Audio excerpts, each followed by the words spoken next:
Lezi ndaba zehora lesikhombisa sigwethula zona bukhoma ekomkhulu le-SABC e-Auckland Park eGoli. Mbukeli nazo ezinohlonze kusihlwa nje.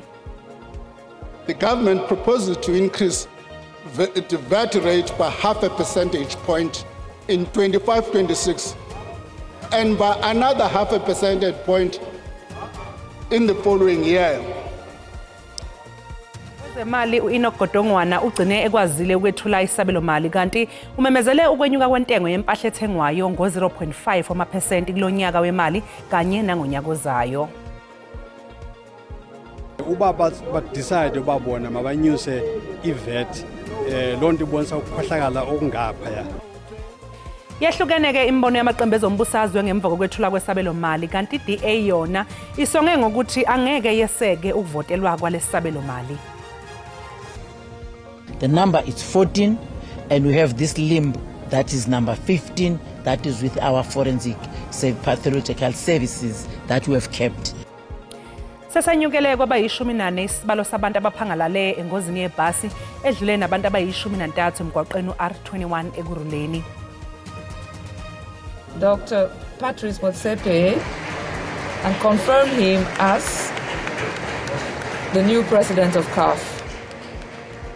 uPatrice Motsepe useqokelwe ihlandla lesibili njengomengameli wenhlangano eyengamele ibhola leinyawo ezwenikazi Afrika iCAF.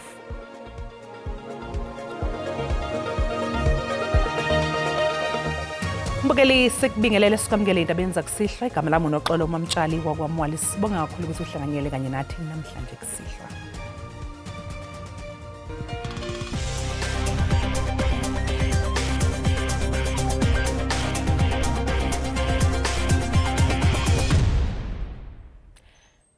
Isabelo mali esisha esethulwe uNgqongqoshe uEnoch Godongwana namhlanje sihlongoza ukuthi kwenyuswe kakhudlwana intengo yotshwala kanye nemikhiqizo yogwayi.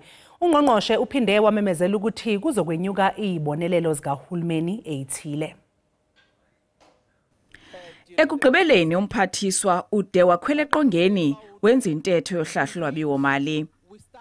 uGodongwana uthi urhulumente uza kuchitha i-1.52 yetrillion zerandi kwiinkonzo zenhlalontle.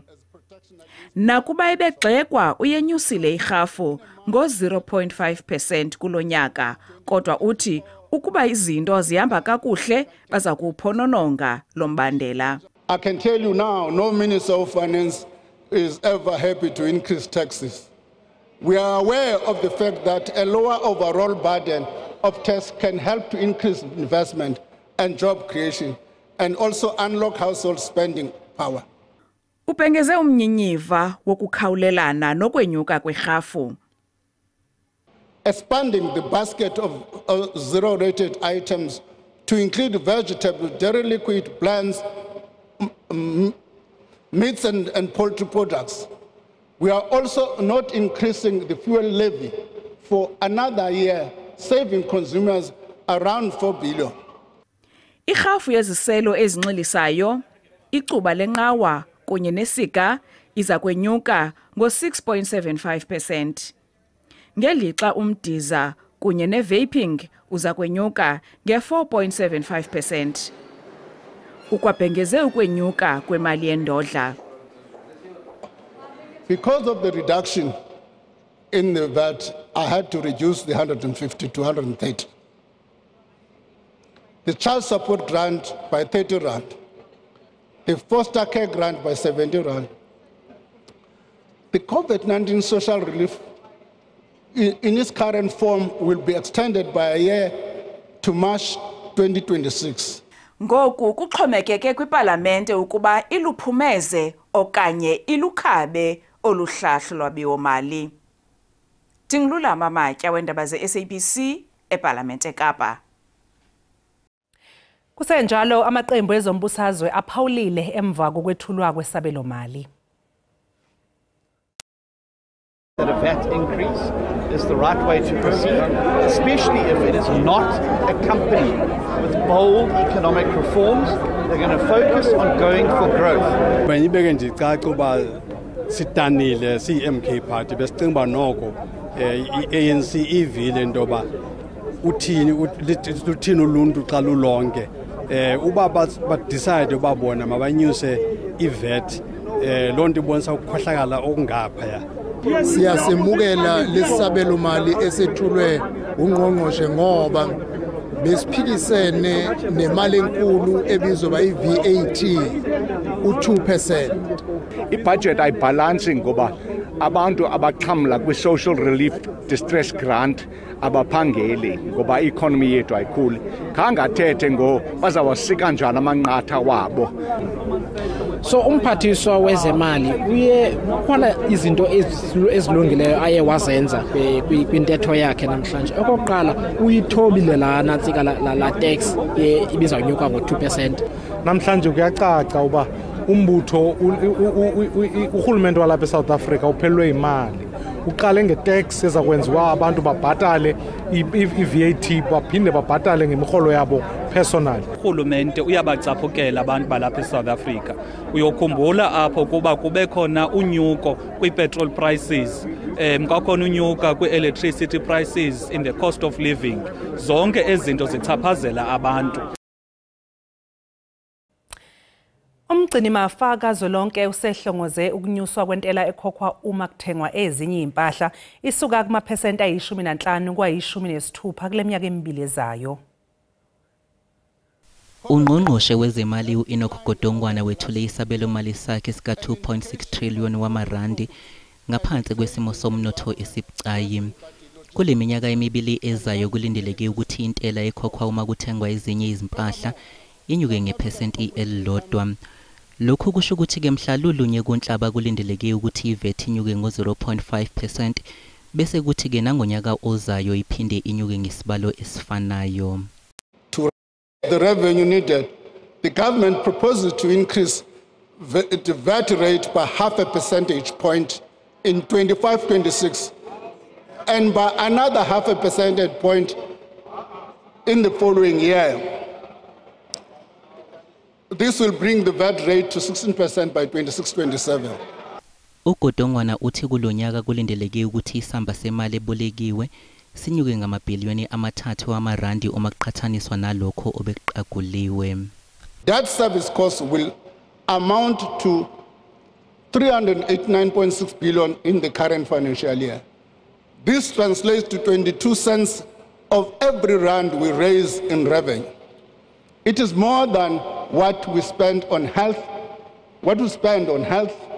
the police, or basic education. Uhulumeni uthi usamile ekutheni angatakuli ngosizo lwezimali izinkampani ezingamabhizinisi ombuso ngenxa yezinselele eziqhubekayo kanye nokuphathwa kwazo. Kusenjalo izakhamuzi zaseyifundazweni ezahlukene ke umbukeli nazo izwakalise imbono yazo ngemva phela kokwethulwa ke kwesabelo mali. Xa ngabana i350 ingakhange icinywe because ulinintsi lethu seluncedwa i350 because intswelangqesho inqabile apha eMzantsi. Sihleli siya-aplya siyathini asiphangeli sidinga imisebenzi. Imost yethu sinezetifiketi silala phezu kwazo asiqeshwa. Uzamile ugovernment kwezinye indawo but thina abantu bangamashishini asakhasayo sisakhala sifuna ukuncediswa ngugovernment. Makasincedise makeze kuthi ugovernment mabangahambeli kude kuthi. I think it was unnecessary due to the current situation in South Africa whereby we don't have jobs and things are always going up, you know, inflation of foods and such. It's a problem because many people don't have jobs.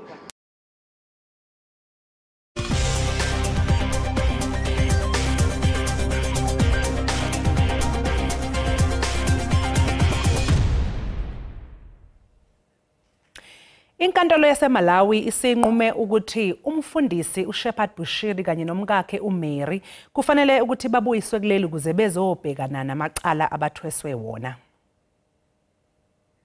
Uhulumeni usamukele isinqumo senkantolo yamantshi yaseMalawi esithi uBushiri nomkakhe kufanele babuyiswe bezobhekana namacala bethweswa wona ngaphambi kokushaya abachithe kuleli. Laba bobabili ke bavele kabili ngaphambi kwezinkantolo zakuleli bebhekene namacala ehlukene ngo2020 badedelwa ngebhayili. Kwathi ke kusenjalo kwazwakala ukuthi sebebalekile kuleli. Uhulumeni wabe esefaka ke isicelo sokuba babuyiswe bazobhekana namacala okubalwa kuwo elokudlengula elokwephula imithetho yebhayili kanye nokwephula umthetho wezama bhange. uBushiri ke kulindeleke ukuthi asedlulise lesi sinqumo. Mbukeli ke okamanje ke sinje ke qhu ngapha ngaseyitolo kanti uma ngabe sibuya sokuphathela udaba oluthi The information that she received from this Nigerian male dat Arkelt op 'n boot is. Umbuso uqhubekile nokubiza abanye ofakazi ecaleni lokuthunjwa kaJocelyn Smith nowayeneminyaka eyisithupha ngesikhathi sokunyamalala kwakhe nyakenye.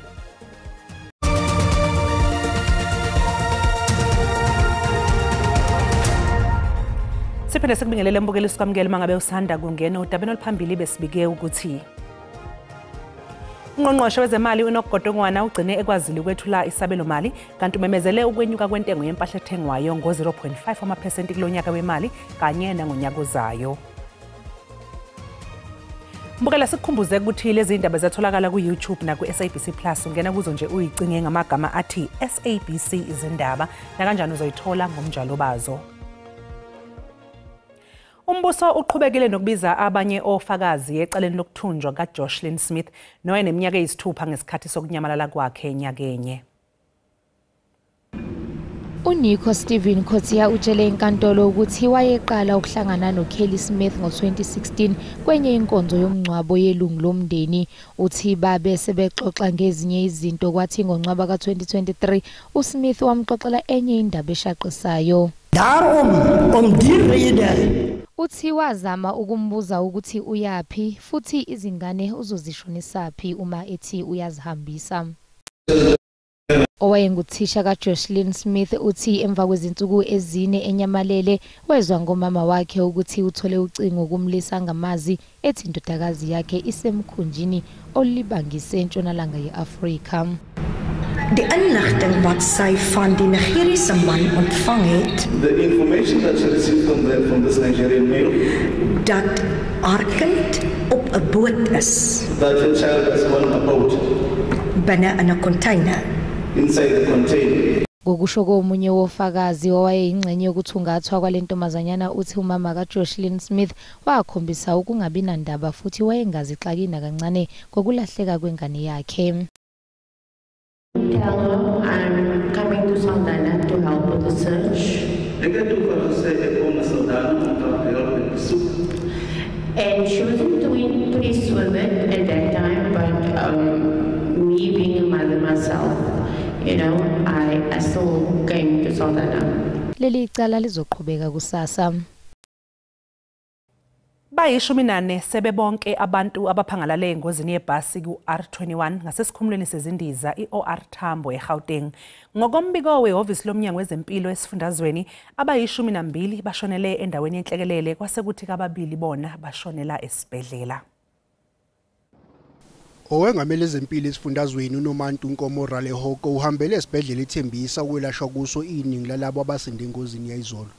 Omunye abagibeli abasinde engozini uNelson Mtshali uchaza ngakubonile kwenzeka nosizo athi lwenziwe amasosha eSNDF emva kokugingqika kwebhasi. Ngibonga nje kakhulu the guys who help us, laba basizile kakhulu laba beSNDF badlala irole because besi assistana sisizana kakhulu ukukhipha abantu. Umtshali uyichithile insolo zokuthi umshayeli webhasi ubehamba ngesivinini esiphezulu. Kusenjalo imeya yomkhandle ekuruleni idalule ukuthi baseyinhlelweni zokufaka amakhamera emabhasini kamasipala ngenhloso yokuqapha indlela yokuhamba kwawo emgwaqeni. Sizochecka ibudget yethu sibone ukuthi kwi-fleet yethu siprioritize kanjani kwenzela ukuthi nawo lamabhasi mhlambe sikwazi ukuthi sideploye le technology ukuthi sikwazi ukuthi sibone nje ikhamera ibe khona ikwazi ukuthi ibheke umshayeli ibheke futhi nesimo nje sasebhasini. Esibhedlela ethembisa kubikwe ukuthi isimo sisebucayi kakhulu wabathathu abathole kulimala kule ngozi. The number is 14 and we have this limb that is number 15, that is with our forensic pathological services that we have kept until we get the owner of the limb. Bangamashumi amane nesishagalolunye abantu abathuthelwe ezikhungweni ezahlukene zezempilo eGrulini belimele. Abangamashumi amabili nesithupha sebekhishiwe kubalwa kubona nomshayeli webhasi. Umnyango wezokuthutha eGauteng uyavuma ukuthi kukhona izisebenzi zawo ezaphoxeka ngesikhathi khishwa imvume zemizila yamatekisi eSoweto. Lokhu ke sekuholele ekutheni kuqubuke uDungunyani bambane ngezihluthu phakathi kweinhlangano ezimbili zamatekisi eSoweto. Umnyango wezemigwaqo esifundazweni uyavuma ukuthi izisebenzi zawo zaxhopheka ngesikhathi khishwa imvume zalemizila. Ngisho nomnyango nawo umele uthathe mhlambe irresponsibility ngamaphutha ayewayenzakala ngaphambilini. Iwatha okungenye inhlangano ezibambene ngezihluthu ithina nduwe ayibuye kusetshenzwe kulinda umyalelo kaMehluleli ngalenzuka ikeyi. Umuntu wasiqabanisa ugovernment noma iDepartment of Transport yathatha ama routes kaWatha yawanikeza inanduwe. Then iyo le ndaba silapha nje. Izolo ubuholi benandiwe bebukhona ekseni buzogada umzila. Kukhona abanamaphepha khona abangenamaphepha. Kukhona abenza umkhonyovu khona abenza into straight. Then laba benza umkhonyovu bahlangana nogovernment. Inhlangano ebhekela ukusebenza kwamatekisi iNational Taxi Alliance ithi sesiside isikhathi kubhekene ngeziqu zamehlo kugobhoza negazi kubangwa lo mzila. Izandla phezulu asikhulumisaneni asitholeni indlela yokuthi sisombulule lenkinga esikuyo. Lenkinga le akwazi ukuthi ingaba phezulu kwethu kakhulu ngoba ngabe ningazikomsebenzi. Lo mzila ambukeli iwona kanye lo oyisusa sodweshu. Iwona kanye lo mzila enguwo oyisusa sothuthuvo loholele ekutheni kugcine kuphangalala abantu kuchitheke igazi. Igama lami nguCalvin wakwaDludla endabeni zeSABC ngibika ngiseSoweto. Izangoma zezulu seyikhiphe isexwayiso sesigaba sesithupha semvula enamandla kuso sonke isifundazwe iKwaZulu-Natal kusukela kusasa. Estatimendeni umasipala weTheku uthi kulindeleke ukuthi imvula iqhubeke kuze kube uLwesihlanu. Kuxwayiswa kakhulu ke isifunda seTheku. Emasontweni amabili edlule kwashona abantu abayisishagalolunye ngesikhathi kuhlasele izikhukhula eningizimu yeTheku kanye nasogwini lwesifundazwe. Imindeni eminingi isakhoseliswe eindaweni eziphephile kwesikhashana eThekwini. Lesexwayiso ke sesigaba sesithupha sifaka phakathi amathuba ezikhukhula nokucekeleka phansi kwengqalazizinda. Inhlangano yezohwebo nezimboni eThekwini ishayele ihlomba amaphoyisa esifundazweni KwaZulu-Natal ngokubhekana nobugebengu ngendlela eqondile. Lokhu kuvele emhlanganweni obebenawo nokhomishana wamaphoyisa KwaZulu-Natal uLieutenant General Nhlanhla Mkhwanazi eThekwini. Osomabhizinisi bathi baxolisekile ngezinyathelo zokulwa nobugebengu esifundazweni. Nokho bazwakalise ukukhathazeka ngokwanda kwezigameko zokuduna kwezimoto ezithwala imali, ukuthunjwa kosomabhizinisi nokuduna kwamaloli. Bathi lokhu kungase kwenze abatshali zemali balahlekelwe yithemba esifundazweni. Esikhuluma nasomabhizinisi kuyona ukuthi asike sinciphise ubuningi bemali. Ake kusetshenziswe amakhadi, abantu bathatha zonke imali zabo bayifaka emabhenki ukuze umuntu mayefuna ukuthenga asebenzise ikhadi lakhe akhokhe ngekhadi kuphela. Lokho kuzokunciphisa ubugebengu. Osomabhizinisi bathi babona umehluko omkhulu emacaleni aphathelene namaqembu emgulukudu. I-Durban Chamber of Commerce and Industry ithi inethemba lokuthi uMkhwanazi uzokwazi ukulungisa izinkinga abaziphakamisile. Us as the business community of KwaZulu-Natal and beyond, we have full confidence in the ability of General Mkhwanazi to lead this province, to lead SAPS, to make sure that the crime does get decreased. We have seen a huge decrease, but the most important thing that we just need you to note is that prior to other, provincial commissioners, business and SAPS never had a relationship. Under the leadership of General Mkhwanazi, we've got a very strong relationship with SAPS. uMkhwanazi usanxuse osomabhizinisi uthi basebenzisane namaphoyisa ukulwa nobugebengu. NginguNonhlakanipho Magwaza ezindabeni zeSABC eThekwini.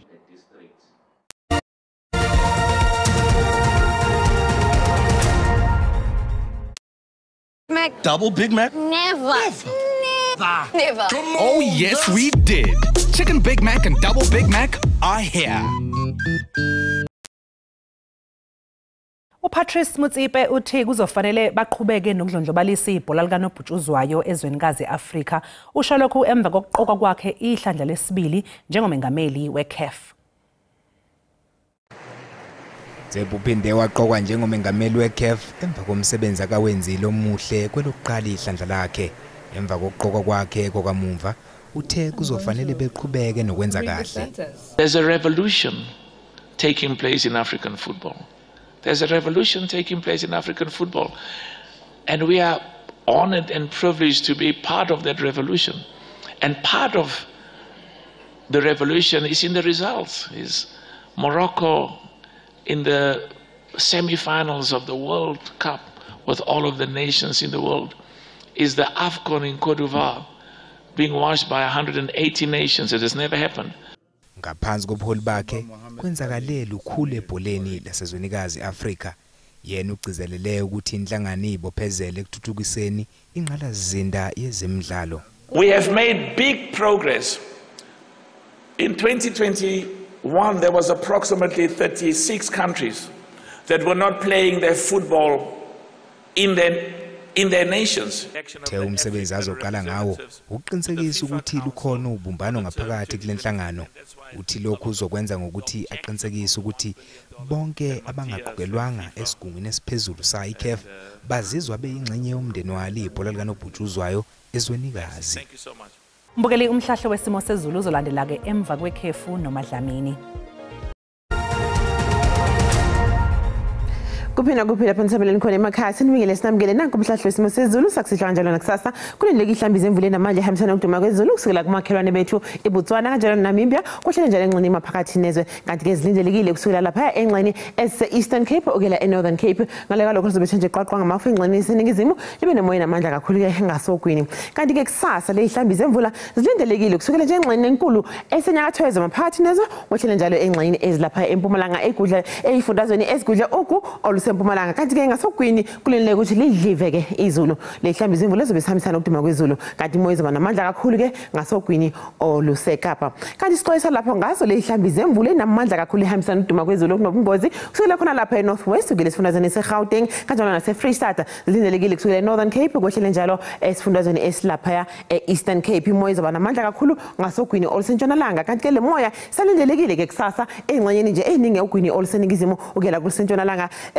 engadala ngisho namagagasolo olwandle kulezi ngxenye kanti lehlambiza imvula zobe zibelesele njalo khona engxenyeni eyisenyakatho yezwe kela kwisimpumalanga nasenkabeni yezwe ishisandla lingasebhebhethex imlilo eqhubula ukusukela lapha eNorthern Cape kwehlele njalo esifundazweni esise-Western Cape ngasengxeni ezingasogwini ake sibeka amazinga okushisa ke aphansi kulelo lothi libande kakhulu eErmelo naseBethlehem ngo-12 degrees Celsius lobanda kakhulu futhi lapha eDR lizobe liqhaqhazelisa amazinyo eSutherland kwezinye indawo lizobe nje ukuphola kanti ke kusasa kulindele ukuthi lifudumale zishise kakhulu ke ukusukela lapha engxeni esemthatha kuhlele engxeni elapha eGqeberha kanti engxeni kokomani Graaff-Reinet Beaufort West kulenithi lishise izulu zelikhipha umkhovetsheni lapha eFredendal ngo-40 degrees Celsius singakho namhlanje sibikezele sezulu bakuzibe ngokuzayo kaDlamini umntwana othe Xabeni.